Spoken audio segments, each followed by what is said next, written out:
اللہ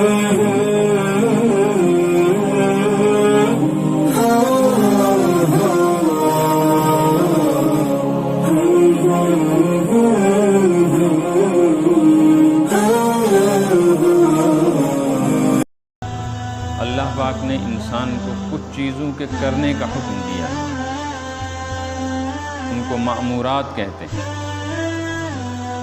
کچھ چیزوں سے بچنے کا حکم دیا ہے، ان کو منہیات کہتے ہیں۔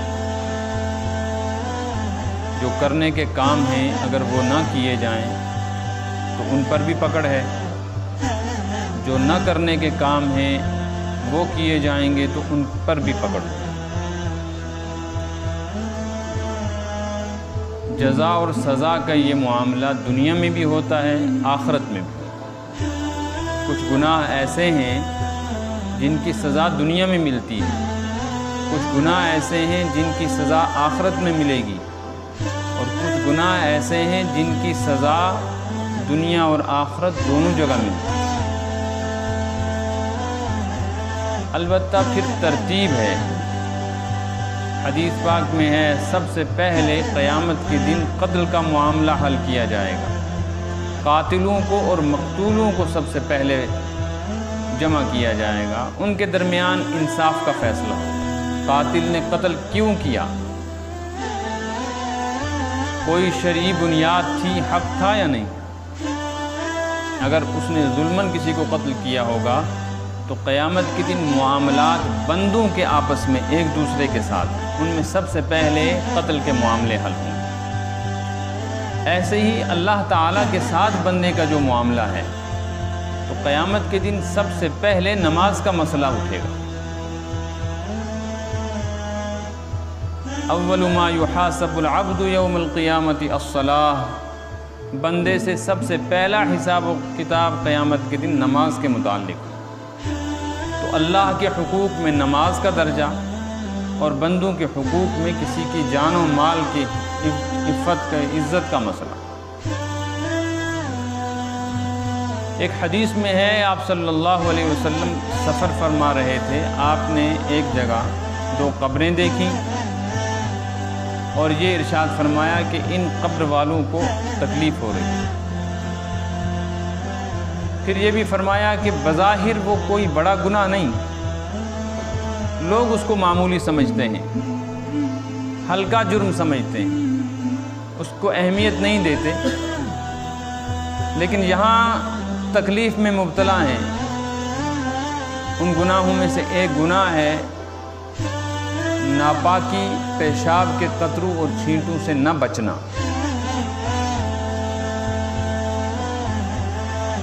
تو میں نے کتاب میں پڑھا کہ قبر کے جو حساب و کتاب کے سوالات ہیں، سب سے پہلے رب کا، پھر نبی پاک صلی اللہ علیہ وسلم کا، پھر اسلام کا حوالہ دے کر جو 3 سوال کیے جائیں گے، اس کے بعد جہاں گناہوں پر سزا کا معاملہ ہے، سب سے پہلی سزا جو لگے گی وہ ناپاکی سے نہ بچنے پر لگے گی۔ اسی وجہ سے فقہاء نے، علماء نے اپنی کتابیں جب لکھی ہیں مسائل کی تو سب سے پہلے پاکی کے مسائل لکھے ہیں، اس لیے کہ مسلمان پر اسلام کے بعد سب سے بڑا حق اللہ کا فرض نماز ہے، اور اس کے صحیح ہونے کے لیے پاکی شرط ہے۔ تو سب سے پہلے پاکی کے مسائل۔ اب وضو اور غسل کا تو سب کو پتہ ہے، لیکن جو بڑی بڑی غلطیاں ہوتی تھیں کچھ جمعوں میں ان کی طرف نشاندہی۔ اور قیامت کے دن سب سے پہلے نماز کا معاملہ ہوگا۔ تو آج کی اس نشست میں، جمعہ کے بیان میں، نماز کے متعلق کچھ ضروری باتیں بیان کریں۔ ایک مسئلہ تو یہ کہ نماز فرض ہے، 5 وقت ہیں، اس کے لیے جگہ کا، بدن کا، کپڑوں کا پاک ہونا ضروری ہے، قبلے کی طرف چہرہ ہونا ضروری ہے، پھر مسجد کے احکامات، یہ سب کو تقریباً معلوم ہے۔ اس مختصر سے وقت میں مجھ کو چند ایسی غلطیاں اور ایسے خطائیں جن کی طرف ہماری توجہ نہیں ہوتی ان کی نشاندہی کرنی مقصود ہے، جن کی وجہ سے نماز ہوتی ہی نہیں۔ نماز میں بہت ساری غلطیاں ہیں، اس لیے کہ بہت ساری چیزیں نماز میں فرض ہیں، واجب ہیں، سنت ہیں، مستحب ہے، یہ ترتیب ہے درجہ بدرجہ، کس چیز کا درجہ کیا ہے۔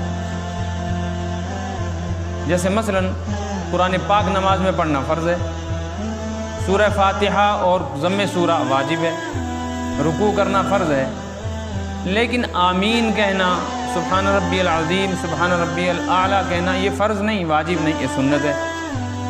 تو فرض چھوٹ جائے نماز نہیں ہوتی، سنت چھوٹ جائے تو نماز ہو جاتی ہے۔ واجب کا مسئلہ یہ ہے کہ واجب چھوٹ جائے تو نماز ہو جائے گی مگر سجدہ سہو کرنا پڑے گا، سجدہ سہو نہیں کیا تو دوبارہ نماز پڑھنی پڑے گی۔ تو یہ مسئلہ تو ہر کسی کو معلوم ہونا چاہیے، اس کو بیان کرنے کی نوبت ہی نہیں آنی چاہیے کہ کوئی مولوی صاحب، امام صاحب، کوئی مفتی، کوئی عالم عام مسلمانوں میں اس طرح کے مسئلے بیان کرنے پر مجبور ہو۔ مسلمان ہو اور اسے ضروریات دین کا پتہ نہ ہو تو بہت بڑا مجرم۔ البتہ کچھ غلطیاں ایسی ہیں جو بہت بڑی ہیں، چھوٹی نہیں، اور بڑی بھی اس درجے کی ہیں کہ ان غلطیوں کی وجہ سے نماز ہی نہیں ہوتی۔ تو ایک شخص وضو کرے، وقت فارغ کرے، وہ مسجد آئے، نماز پڑھے اور پھر وہ بے نمازی رہے، کتنا بڑا گھاٹا، کتنا بڑا خسارہ اور نقصان۔ اس لیے دھیان کے ساتھ یہ چند مسئلے سنیں۔ نماز کی پہلی غلطی جو عام طور پہ ہو رہی ہے، اور آپ غور و فکر کریں گے، دھیان دیں گے تو مسجدوں میں آپ کو کوئی نہ کوئی شخص اس غلطی میں مبتلا نظر آئے۔ میں نمبر وار بتاؤں گا، اس کو یاد رکھیں۔ پہلے مسئلہ سنیں۔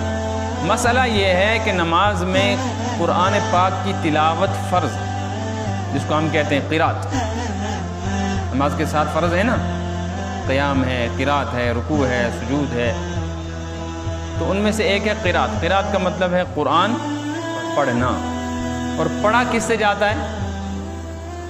کس سے پڑھتا ہے آدمی؟ ہاتھ سے، پیر سے، سر سے، زبان سے۔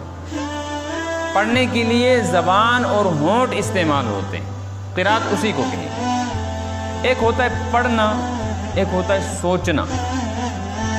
پڑھنے اور سوچنے میں فرق۔ قرات کا جو لفظ ہے عربی میں، اس کا مطلب ہے اس طرح پڑھنا کہ زبان بھی ہلے، ہونٹ بھی ہلے، ہر حرف اس جگہ سے نکلے جہاں اس کے نکلنے کی جگہ متعین ہے۔ مثلا ذال، تا، زا، وا، یہ حروف ہیں تو ان کے نکلنے کی الگ الگ جگہ ہے منہ میں۔ قاف اور کاف ہے، را اور لام ہے۔ اس لیے قرآن پاک زبان سے پڑھنا ضروری ہے۔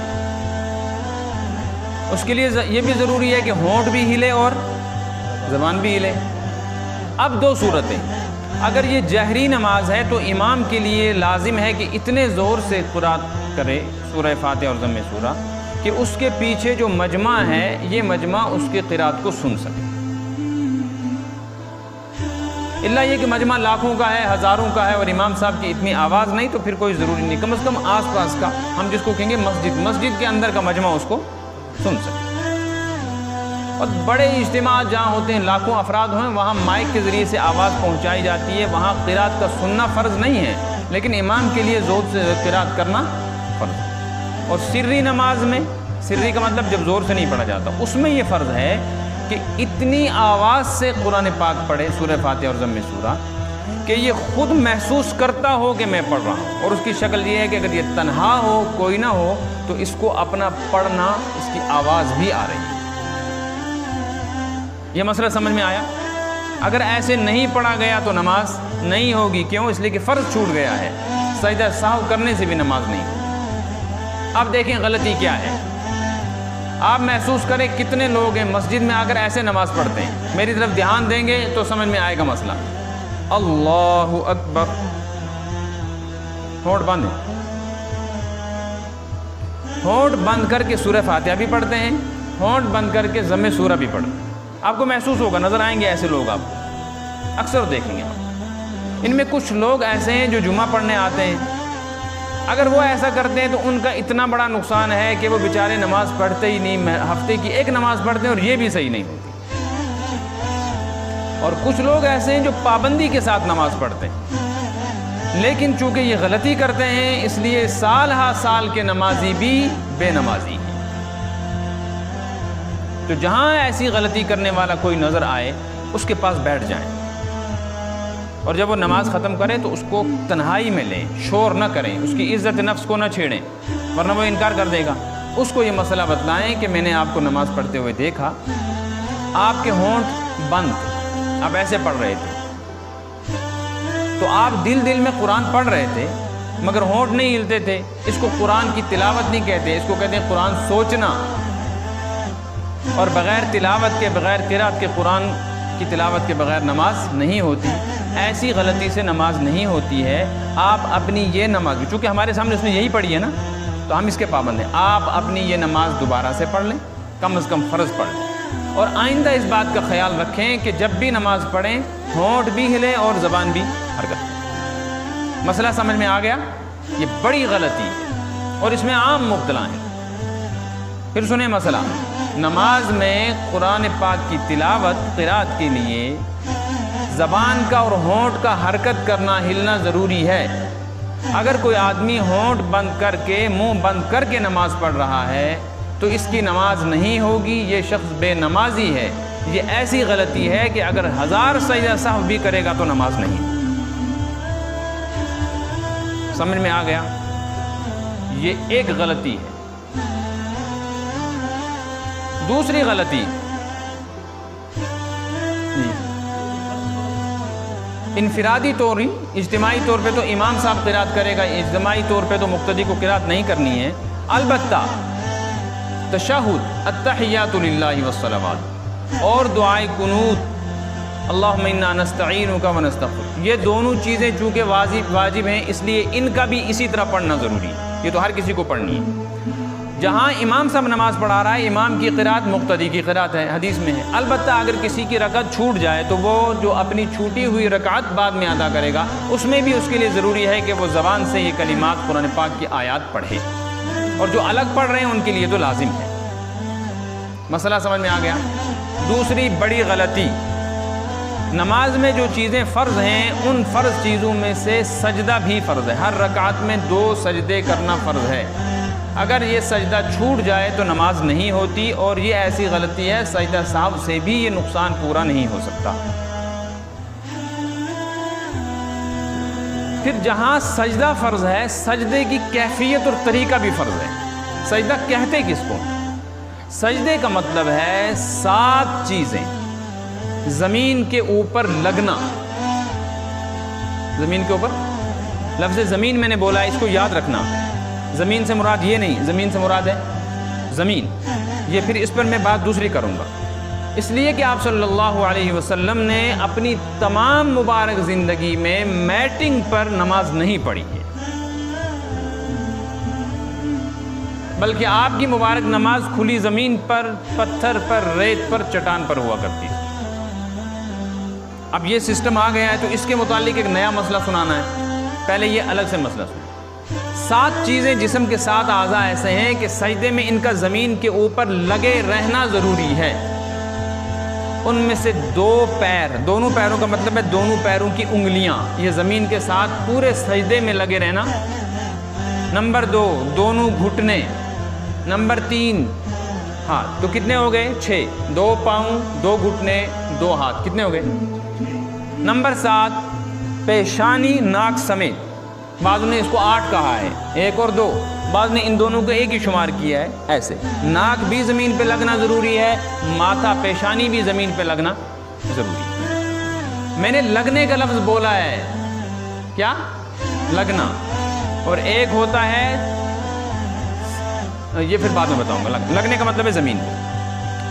غلطی یہ ہوتی ہے، بعض مرتبہ آپ دیکھیں گے نمازی نماز پڑھ رہا ہے، پیچھے والے کو لگ رہا ہے کہ یہ اپنے دونوں پیر سجدے کی حالت میں اٹھا دیتا ہے، یا دونوں پاؤں نہیں اٹھاتا، کم از کم ایک پیر اٹھا رہتا ہے، یا ایک پیر دوسرے پیر کے ساتھ ایسے ملا کے رکھتا ہے، ایک زمین پہ رکھتا ہے، دوسرا اس پیر کے ساتھ رکھتا ہے۔ جب دونوں پاؤں زمین پہ نہیں ہوں گے یا ایک پاؤں زمین سے اٹھ جائے گا تو اس کا سجدہ ٹوٹ گیا، سجدہ ٹوٹا تو نماز ٹوٹی، نماز ٹوٹی تو بے نمازی ہو گیا۔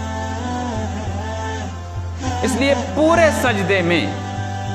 سجدے میں دونوں پاؤں کا زمین پہ رکھنا ضروری، اٹھا نہیں سکتے، اٹھ جائیں گے تو نماز ٹوٹے گی۔ یہ مسئلہ سمجھ میں آیا؟ اس کے ساتھ ایک نیا مسئلہ اب شروع ہو گیا، وہ یہ ہے کہ موبائل جیب میں رکھا ہوا ہے اور موبائل سائلنٹ کرنا یا آف کرنا بند نہیں رہا، اور نماز میں بیل بجی اور یہ بھی بجی ہے سجدے کی حالت میں، تو ایک ہاتھ جیب میں ڈال کر موبائل بند کرنے کی کوشش کی، تو سجدے کی حالت میں اگر ہاتھ زمین سے اٹھ گیا تو نماز ٹوٹ گئی۔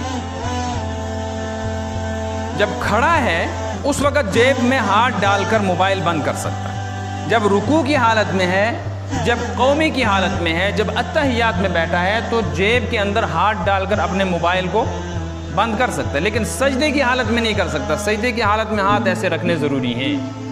مسئلہ سمجھ میں آیا؟ اسی کے ساتھ تیسری غلطی، بعض لوگ اپنی پیشانی زمین پہ رکھتے ہیں، ناک نہیں رکھتے۔ ناک کا رکھنا بھی ضروری ہے۔ اب جب ناک زمین پہ رہی ہی نہیں تو اس کا مطلب ہے جو چہرہ جس کو کہتے ہیں زمین پہ رکھنا، ماتھا اور پیشانی، یہ آدھی ہی زمین پر رہی ہے، تو اس کی نماز کا کیا ہوا؟ تو سجدے میں یہ 7 جگہیں، 7 اعضاء یا کہہ دو 8 اعضاء زمین پہ رکھنے ضروری ہیں۔ یہ اٹھ جائیں گے تو نماز نہیں ہوگی۔ سجدے میں پاؤں اٹھانے کی غلطی عام ہو رہی ہے۔ ایسے ہی کھجلی آ گئی، کشن اعضاء، وہ بھی سجدے کی حالت میں اگر ہاتھ اٹھائے تو گڑبڑ۔ البتہ بعض لوگ سجدے میں ہاتھ ایسے رکھتے ہیں، ایسے۔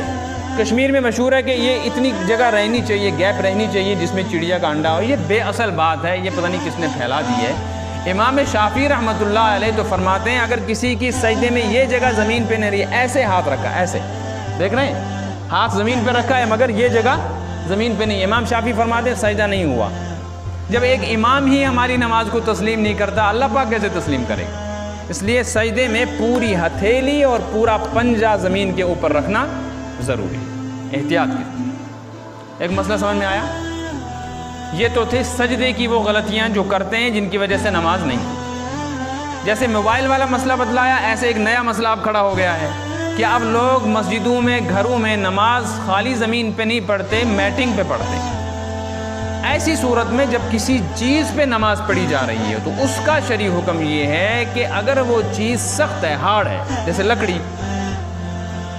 یا جیسے سنگ مرمر یا جیسے سیمنٹ کیا ہوا فرش، تو پھر کوئی حرج نہیں، بس زمین کے اوپر سر لگ جانا چاہیے۔ لیکن اگر یہ چیز موٹی ہے اور دبانے سے دبتی ہے، اسپنج جیسے فوم، جیسے مٹرس، ڈنلپ، سمجھ میں آ رہی ہے بات؟ ایسے یہ جو اس طرح کی ہماری آج کل یہ قالینیں آ گئی ہیں مسجدوں میں بہت موٹی موٹی، تو ایسی صورت میں شرعی حکم یہ ہے کہ سجدہ اس وقت صحیح ہوگا جب نمازی اپنی پیشانی اور ہاتھ اس کے اوپر اتنا دبائے کہ اب اس کو لگے کہ اس سے زیادہ دبانے میں تکلیف ہو رہی ہے۔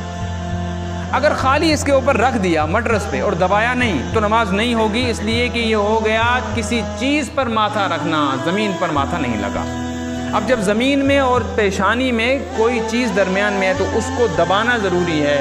گھٹنے اور پاؤں میں طاقت ہوتی ہے، دب جاتا ہے، لیکن پیشانی میں اتنی طاقت نہیں ہوتی، اس لیے پیشانی کو دبانا پڑتا ہے۔ یہی وجہ ہے کہ جو موٹی موٹی قالینیں ہیں نا، آپ نے جو پہلی صف میں لوگ نماز پڑھتے ہیں ان نے دیکھا ہوگا، میں اس کے اوپر درمیان میں کھڑا ہوتا ہوں، آپ نے محسوس کیا؟ میں اس کے اوپر سجدہ کرتا ہوں، اس پہ سجدہ نہیں کرتا۔ امام صاحب کا بڑا مسئلہ ہے کہ امام صاحب کے احترام میں 4 جا نمازیں ڈالی ہوتی ہیں، جب اسی کی نماز نہیں ہوئی مقتدی کی کہاں ہوئی؟ بھئی احترام وہ کرو جو کہیں جچتا بھی ہو۔ جو میٹنگ پیچھے ڈالی ہے امام کے آگے یہی ڈالو، بس زیادہ موٹا مت کرو۔ اور تھرماکول جہاں ڈبل ہو گیا ہے، ہوتا ہے نا ایسا، جس وقت آپ پھیلاتے ہیں تو کوئی تھرماکول بڑا ہو جاتا ہے، اس کو آگے والی صف کے اوپر کرتے تو ڈبل ہو گیا، یہ تو اور زیادہ ہو گیا ہے، 10 mm کا تو 20 mm ہو گیا، یہ 16 mm کا اگر تھرماکول ڈال رکھا ہے تو یہ تو 32 mm کا ہو گیا۔ تو یہاں تو 10 mm کے خالی تھرماکول کے اوپر نماز پڑھنے کے لیے ضروری ہے کہ اس کو دباؤ۔ جب آپ نے اس کو ڈبل کر دیا، اس کے اوپر قالین ڈالی، تو ماتھا کہاں زمین پہ لگا؟ اس لیے ایسی صورت میں احتیاط کی بہت ضرورت ہے، ایسا نہ ہو محنت کر کے نماز ضائع ہو جائے۔ مسئلے سمجھ میں آ رہے ہیں آپ کو؟ یہ اس لیے نہیں سنا رہا ہوں آپ کہیں گے واہ واہ آج ہم نے مسئلہ سنا، یہ اس لیے کہ ہم روئیں کہ ہم نے آج تک کہاں زندگی گما دی ہے، دین کے بنیادی مسئلے بھی نہیں سیکھے، انگریزی بولنی آئی، میتھ آیا ہے نا، اور اسی طریقے سے ہمیں کمپیوٹر چلانا آیا ہے، سب کچھ آ گیا، ہمیں چیزوں کی پہچان ہو گئی، لیکن نماز روزے کے اور وضو اور پاکی غسل کے مسئلے ابھی تک معلوم نہیں اور بال سفید ہو گئے۔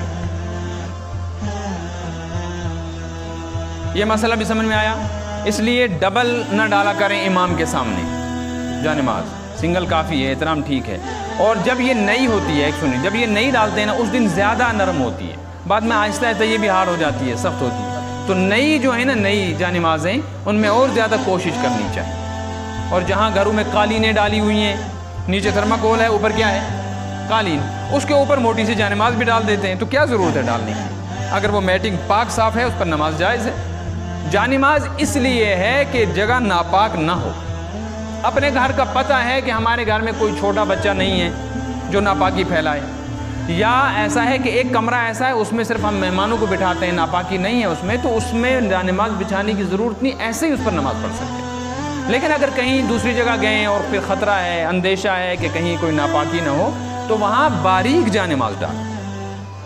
اس کے ساتھ ایک مسئلہ اور سنیں، دیکھیے یہ جانماز مجھے دکھائیں آپ، میں ان کو سمجھاتا ہوں ایسے۔ یہ جو جانمازیں آج کل آ گئی ہیں، اس میں وہ اچھی اچھی قیمتی جانمازیں بھی ہیں، ہزار ہزار روپے والے، عرب سے بھی لاتے ہیں کچھ حاجی اور معتمر عمرہ کرنے والے، پھر وہ تقسیم کی جاتی ہے۔ یہ جانماز کس لیے ہے؟ اگر جگہ ناپاک ہو تو پاک کپڑا ڈالنے سے نماز، اس کے لیے جانماز کا ہونا ضروری نہیں، رومال بھی کافی ہے۔ پاک صاف کوئی بھی چادر ہو اس پر کمبل پہ نماز پڑھی جا سکتی ہے۔ لیکن اب ایک نئی شرارت ہے غیروں کی جس کو ہم نہیں سمجھتے، کہ یہ جانماز اب چھوٹی ہوتی جا رہی ہے۔ 50 انچ پر ایک آدمی سجدہ کرتا ہے، سنت سجدہ کتنی جگہ پہ ہوتا ہے؟ 50 انچ، لیکن اس کو بنا دیا 4 فٹ 2 انچ کم کیے، 48 انچ کا 4 فٹ ہوتا ہے۔ تو یہ جو جانمازیں یہ کتنی ہیں؟ 4 فٹ۔ یہ 4 کی نہیں ہے، یہ 4 کی نہیں ہے، یہ دیکھ 1 فٹ اتنا ہوتا ہے، تو 1 انچ میں کم ہے، یہ 3.25 فٹ ہے۔ جب آدمی اس پہ نماز پڑھے گا تو 2 صورتوں میں سے ایک صورت ہے، یا اس کا پاؤں نیچے رہے گا یا اس کی پیشانی سجدے میں جانماز سے الگ رہے گی۔ جانماز چھوٹی ہے، یا تو پھر پاؤں نیچے رہے گا یا سجدے میں سر آگے آئے گا۔ اور یہ 7 اعضاء پاک جگہ پہ لگنے ضروری ہیں۔ اگر وہ جگہ ناپاک ہوگی اور ماتھا ناپاک جگہ پہ لگ گیا تو نماز نہیں ہوئی، اور اگر پیر ناپاک جگہ پہ لگا تو نماز نہیں ہوئی۔ اس لیے یہ جو چھوٹی چھوٹی جانمازیں ہیں یہ چھوٹے بچوں کے لیے رکھیں، یہ نمازوں کے لیے استعمال نہ کریں، خاص کر جہاں یہ شک و شبہ ہو کہ جگہ پاک ہے یا پاک نہیں۔ اگر یہ احتیاط نہیں کی تو سب کچھ کرنے کے باوجود نماز نہیں ہوگی۔ اب اگر نماز ہی نہیں ہوئی تو دین کہاں رہا؟ اس لیے کہ نماز کو دین کا ستون کہا گیا۔ جب ستون ہی نہیں رہا، عمارت کہاں باقی رہی؟ تو کتنا بڑا نقصان ہے۔ ایک تو وہ شخص جو نماز پڑھتا ہی نہیں، روزہ رکھتا ہی نہیں، اس کا تو ہے ہی گھاٹا۔ اس سے زیادہ قابل افسوس انسان وہ ہے جو نماز روزے کا پابند ہو، لیکن اس کی لا علمی اور جہالت غفلت کی وجہ سے اس کے نماز روزے ضائع ہوتے جا رہے ہیں۔ تو اس چیز کی طرف دھیان دینے کی ضرورت ہے۔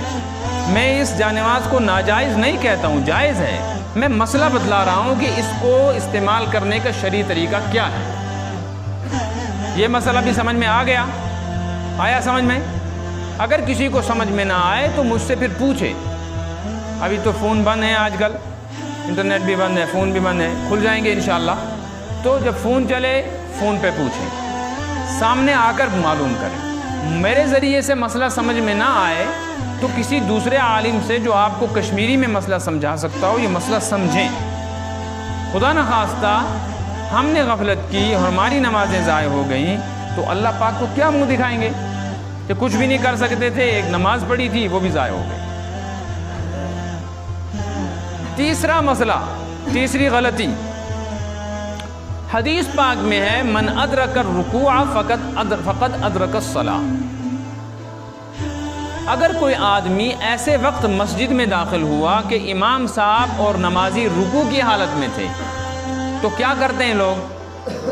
دوڑ کے رکوع پکڑتے ہیں۔ کیوں؟ اگر رکوع مل گیا تو یہ حدیث ہے۔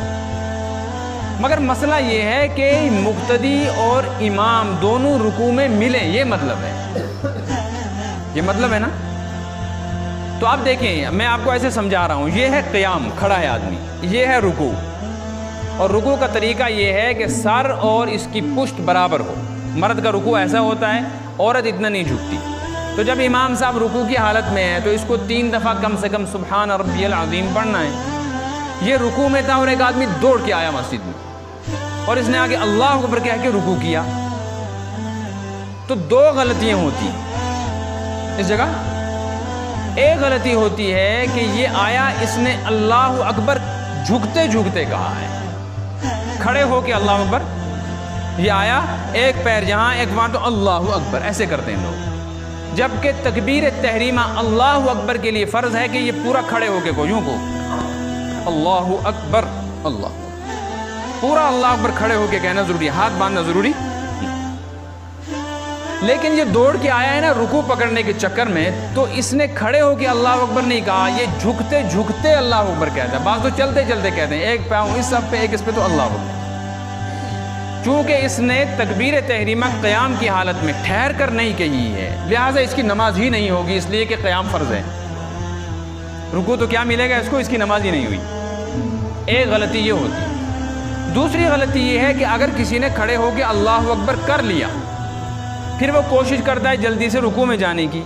امام کر رہا ہے سمیع اللہ لمن حمیدہ اور مقتدی کر رہا ہے اللہ اکبر، تو امام اٹھ رہا ہے مقتدی جھک رہا ہے، تو دونوں کو رکوع کی حالت میں ایک دوسرے کا ساتھ نہیں ملا.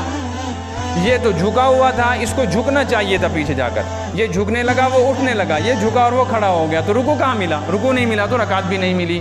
رکعت نہیں ملی تو اس کی نماز تبھی مکمل ہوگی جب اس رکعت کو دوبارہ پڑھے، آگے ملائے، سلام پھیرنے کے بعد کھڑا ہو. اگر یہ کھڑا ہو کے اس رکعت کو نہیں پڑھے گا تو اس کی 1 رکعت کم ہو گئی ہے، تو 3 رکعت تو ہے ہی نہیں ظہر میں، 2 رکعت تو ہے نہیں مغرب میں، فجر میں 1 رکعت تو ہے نہیں، نماز نہیں ہوگی. اس کے لیے امام کی ایک ذمہ داری ہے، مقتدی کی ایک ذمہ داری. امام کی ذمہ داری یہ ہے کہ سمیع اللہ لمن حمیدہ کہنا فرض نہیں ہے، سنت ہے. یعنی اگر کوئی رکوع سے سیدھا اٹھ گیا، اس نے سمیع اللہ نہیں کہا، نماز ہو جائے گی. سمجھ میں آ رہی نا؟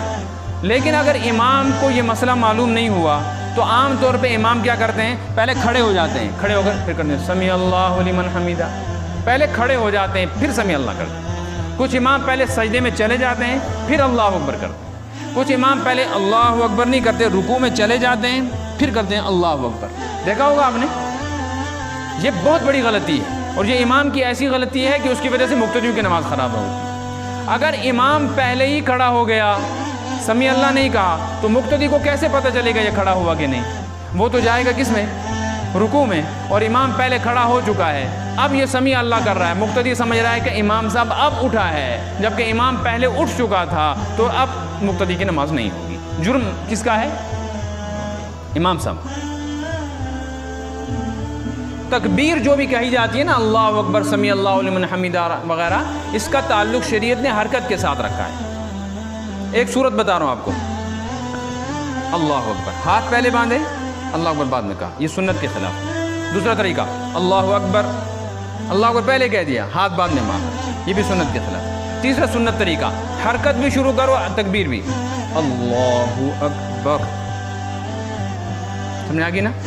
اللہ جب کہیں گے تو حرکت میں آئے گا ہاتھ، اکبر جب کہیں گے تو ہاتھ بن چکے ہیں. ایسے ہی سمیع اللہ جب کہیں گے تو ایسے کہنا ہے، سمیع اللہ لمن حمیدہ. پورا کھڑا ہوگا، اس کے ساتھ یہ تکبیر انتقال سمیع اللہ بھی پوری ہوگی. اگر امام اس کا خیال رکھے تو مقتدی کو دھوکہ نہیں لگے گا. لیکن امام پہلے کر دیتا ہے سمیع اللہ لمن حمیدہ، کھڑا ہوتا ہے بعد میں، یا پہلے کھڑا ہو جاتا ہے بعد میں سمیع اللہ لمن حمیدہ کہتا ہے. اس لیے حدیث میں آیا الامام ضامن، امام ذمہ دار ہے لوگوں کی نماز کا. یہ اگر مسئلہ نہیں جانتا ہوگا تو لوگوں کی نماز صحیح نہیں ہوگی. مگر پریشانی یہ ہے، کہتے ہیں دوسل کس نہ آسن ہول کول کی، امام کیسے آسن، امام چل. ڈاکٹر، انجینئر، وکیل، ٹیچر، انجیکشن کرنے والا، دکاندار، یہ ہول کول نہیں چلے گا، ناڑوار نہیں چلے گا. یہ تو چاہیے پرفیکٹ، پکا. اور امام صاحب کہتے ہیں چلے گا جی، اس کو کیا ہے، 3000 روپے میں مل رہا ہے. تو ایسا ہی ہوتا ہے. ایک بزرگ کے بارے میں لکھا ہے کہ اس کے بعد پوچھا تم اس کو تنخواہ کیا دو گے؟ انہوں نے کہا 10 روپے مہینے کی. اس زمانے میں 10 روپے بڑے تھے، یعنی آج کے اعتبار سے آپ مانو 10,000. جب 5 روپے میں بکری ملتی تھی، آج 5,000 میں ملتی ہے نا، تو 10 روپے کے ہو گئے 10,000. تو انہوں نے اپنے شاگردوں میں سے مریدوں میں سے ایک لڑکے کو بلایا, کہا دیکھو تم کو جگہ کی تلاش ہے, غریب آدمی ہو, تم کہتے ہو مجھے کوئی جگہ ملنی چاہیے, کچھ روزگار بننا چاہیے. امام کو کیا ضرورت ہے؟ روزگار, یہ تو پریشانی ہے. اور ان کو چاہیے امام صاحب, نماز پڑھانے والا نہیں. کیا چاہیے؟ جو یہاں کھڑا ہے, آسن کانت کہاں کھڑا, امام صاحب پکا. لہٰذا تم ان کے ساتھ چلے جاؤ. وہ چلے گئے, لے گئے جی. انہیں جا کر بستی میں کہا ہم نے مولوی صاحب لایا ہے, امام صاحب لایا. ظہر کی نماز پڑھی, عصر پڑھی, پتہ نہیں چلا.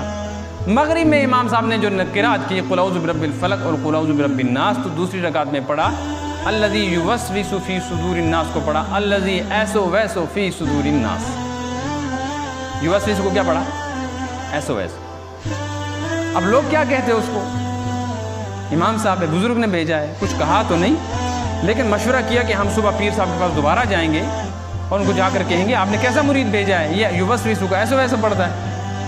صبح چلے گیا وفد گاؤں والے, انہوں نے جا کر کہا حضرت آپ نے ہمیں امام دیا ہے, لیکن وہ امام جو ہے وہ الذی یوسوس کو پڑھتا ہے الذی ایسو ویسو فی صدور الناس. تو بزرگ نے فرمایا اللہ کے بندو, 10 روپے میں یوسوس نہیں ملتا, 10 روپے میں ایسو ویسو ہی ملتا ہے. جیسی تنخواہ صحیح.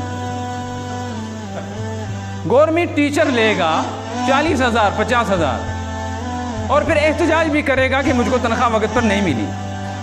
مزدور لے گا, سب کو چھوڑو, مزدور لے گا دن کا 500 روپیہ اور کھانا پینا, مہینے کا کتنا ہوا کھانا پینا, اور ڈیوٹی 10 سے 4, رات کو عیال میں جائے, بارش کے دن چھٹی.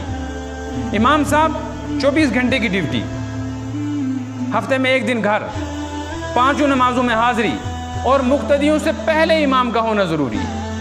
اگر امام اپنے حجرے کوارٹر اور کمرے میں تہجد پڑھ کے سنت پڑھ کے تسبیحات پڑھ رہا ہو اور صرف نماز کے ٹائم نکلے اور آ کر کہاں کھڑا ہو جائے مصلی پر, تو لوگ کہیں گے یہ نماز چلنا. یہ چاہیے پہلے ہی 10 منٹ یہاں بیٹھا ہو, 2 منٹ زیادہ ہو گئے تو اس کی پکڑ, 2 منٹ کم ہو گئے تو پکڑ. اور تنخواہ کتنی کہتے ہیں؟ تنخواہ 5,000. تو بتلاؤ 5,000 8,000 6,000 میں یوسوس ملے گا ایسو ویسو ملے گا؟ جس کے قرآن پاک کے الفاظ صحیح نہیں ہو اس کو یہ مسئلہ کہاں معلوم ہوگا اس امام صاحب کو کہ مجھ کو اپنے مقتدیوں کی نماز بچانے کے لیے تکبیرات انتقال کیسے کہنی ہے؟ وہ تو اس پر خوش ہے کہ مقتدیوں نے اپنے نیچے ایک جانماز ڈالی ہے, مجھے ڈبل ڈالی ہے, اس پر خوش ہے وہ. اس کو یہ معلوم نہیں ہے کہ اس ڈبل پر نماز پڑھنے سے میری نہیں ہوئی, میرے ساتھ ان سب کا جنازہ نکل گیا. امام لاؤ وہ جس کو آپ معقول تنخواہ دو, کم از کم مزدور کی اجرت, کم از کم. یہ میں کہہ رہا ہوں وہ یہ توہین کا لفظ ہے, بے ادبی کا, لیکن یہ میں غیرت جگانے کے لیے کہہ رہا ہوں. مسجدیں بنے کروڑوں روپے کی اور امام ہو 5,000 کا, اس سے بڑی بے شرمی کون سی ہے؟ اس کو دو 15,000 روپے کم سے کم تنخواہ ہے, 15 سے شروعات کرو. تو پھر دیکھو نمازیں ہوتی ہیں کہ نہیں. پھر امام غلطی کرے اس کو پکڑو گی. اب 5,000 کا امام گڑبڑ کرتا ہے, پھر لوگ آتے کہتے جی ہم نے امام صاحب لایا تھا وہ اس نے یہ گڑبڑ کی, معلوم کرتے تنخواہ کیا تو 5,000 روپے. ہم کہتے 5,000 روپے میں تم نے جو امام لایا تو بتلاؤ 3,000 کو جو مزدور ہوگا, 300 روپے میں جو مزدور لاؤ گے وہ کام کرے گا؟ اگر آج کوئی مستری راج معمار مستری یہ کہے کہ میں 300 روپے دن کا لوں گا, میں کام کروں گا, کوئی اس کو نہیں لائے گا. سب کو پتہ ہے 300 روپے والا کچھ نہیں ہوگا. جو نجار اور بڑئی جو چھان آپ سے دن میں 300 روپے لے کر کام کرے اس کو آپ اپنے کام پہ لگاؤ گے؟ اس کی ریٹ بتا رہی ہے کہ اس کی حیثیت کیا ہے. اس لیے میں نماز پڑھانے کا, جمعہ وغیرہ پڑھانے کی کبھی میں نے تنخواہ نہیں لی. یا تو تنخواہ دو وہ جو میں مانگتا ہوں, جو میں مانگتا ہوں وہ تنخواہ دو. وہ جب دے نہیں سکتے تو پھر تنخواہ کیوں دیتے ہو؟ اس لیے میں نہ جمعہ کے دن تنخواہ لیتا ہوں, نہ جمعہ کے دن میں جس مسجد میں جمعہ پڑھاتا ہوں وہاں کسی آدمی کی دعوت قبول کرتا ہوں. جیسے میں یہاں آیا نا آپ کے یہاں, تو جب سے پڑھا رہا ہوں کتنے, میں نے کہا جمعہ کے دن دعوت نہیں. جمعہ کے دن میں کسی کا کھانا نہیں کھاتا, اور جمعہ کے دن میں نماز پڑھانے کی کوئی تنخواہ نہیں لیتا. کیوں بھائی؟ تم جو تنخواہ دے رہے ہو اس تنخواہ پر میں تمہارا غلام ہو گیا. کل میں نہیں آ پایا تو تم مجھے پوچھو کہ کیوں نہیں آئے. ہاں اگر تم یہ حق رکھتے ہو کہ مجھے پوچھو مولوی صاحب کیوں نہیں آئے تھے, تو تنخواہ مجھے وہ دو جو میں مانگتا ہوں. کم از کم مجھے 4 جمعوں کا 10,000 روپے دو. تو پھر ہے جی ہاں کچھ دے رہے. تو اب امام بیچارہ جو ہے اس کے روزگار کا مسئلہ ہے, لوگوں کو کم سے کم میں چاہیے, تو یہ مسائل پیدا ہو گئے, اس وجہ سے نمازیں نہیں ہو پا رہی ہیں. یہ 3 بڑی باتیں میں نے بتائیں. ایک قرات کا مسئلہ، نمبر 2 سجدے کا مسئلہ، اور نمبر 3 رکوع میں ملنے کا مسئلہ۔ یہ غلطیاں ہیں جن کی وجہ سے نماز نہیں ہوتی، ان کو سمجھیں، ان پر عمل کریں۔ جو آدمی آپ کو ایسی غلطی کرتا ہوا مسجد میں نظر آئے اس کے پاس خاموشی سے بیٹھ جائیں، اس کی غلطی کو نہ اچھالیں۔ آپ کو بھی تو پتہ نہیں تھا نا آج تک یہ مسئلہ، اس بیچارے کو بھی معلوم نہیں، تو اس کو نرمی سے پیار سے کہیں کہ ہمیں بھی یہ بات معلوم نہیں تھی، ہم نے جمعہ میں ایک مولوی صاحب سے یہ بات سنی، کسی مفتی صاحب نے ہم کو بتلائی، مسئلہ ایسے ہے، تو میں بھی توبہ کرتا ہوں، میری کتنی نمازیں ضائع ہوں گی، آپ بھی توبہ کریں، یہ جو نماز اس وقت پڑھی ہے یہ تو دوبارہ پڑھ لیں، اور آئندہ جب بھی آپ نماز پڑھیں اس بات کا خیال رکھیں کہ یہ غلطی نہ ہو۔ اللہ مجھ کو آپ کو عمل کی توفیق عطا فرمائے۔ Thanks for watching this video. Do not forget to click the subscribe button and hit the bell icon. Press the like, comment and share the video.